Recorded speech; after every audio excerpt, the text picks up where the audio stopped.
طريقة عمل فورمات لجهاز من أجهزة سامسونج التي تعمل بنظام أندرويد.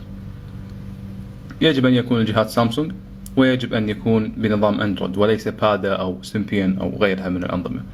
المطلوب هو الذهاب لفون، ثم اضغط على الأمر التالي: نجمة 2 7 6 7 نجمة 3 8 5 5 مربع.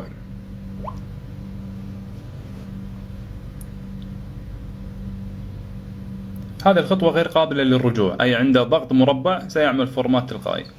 هذه الخطوة تمسح كل شيء من الجهاز بدون استثناء: الصور الداخلية، الملفات الداخلية، وأسمائك والرسائل والجيميل، كل شيء بدون استثناء، أي أنه سيعود لضبط المصنع وكأنك أخرجته من الصندوق. هذه هي الطريقة الأولى لعمل فورمات.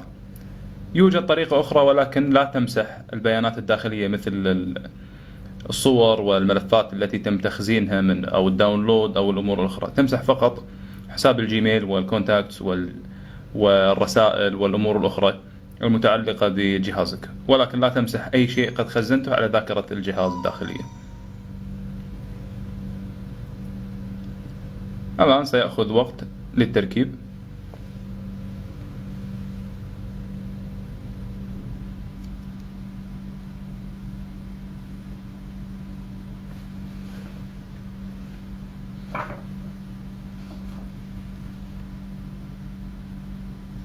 جاري التشغيل الآن.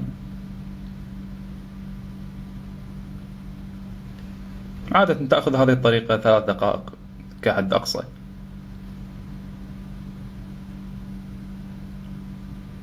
قد يعمل الجهاز مرة أو مرتان فورمات أو ريستارت عفوا. ممكن أن تجد أن الهاتف عمل ريستارت مرة أو مرتان على حسب الحاجة. عادة الحد الأقصى لعمل ريستارت هو مرتان.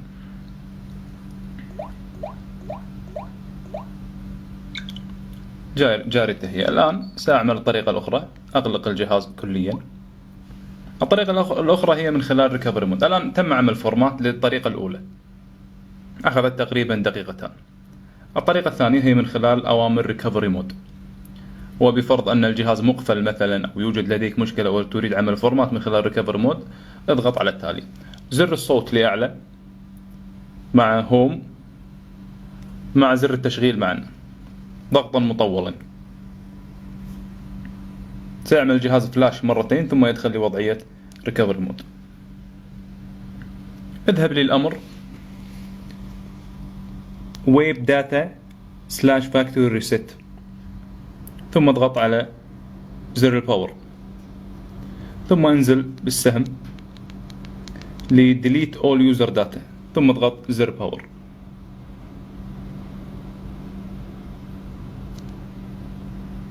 هذه أول خطوة. الآن لحذف الكاش اذهب لأمر ويب كاش بارتيشن، وهو الخيار قبل الأخير من الأسفل، واضغط على زر الباور. بذلك تكون قد مسحت كل شيء ما عدا البيانات الداخلية، أي أن الخطوة رقم 1 هي خطوة من خلال الأرقام تمسح كل شيء. الخطوة رقم 2 طبعا الطريقة الأولى هي لمسح كل شيء وقد عملنا فورمات وانتهينا. الآن هذه طريقة ثانية. الطريقة الثانية هي لمسح جزء من الجهاز باستثناء الملفات الداخلية والصور. الآن اعمل ريستارت، وبذلك يكون لديك جهاز مفرمت.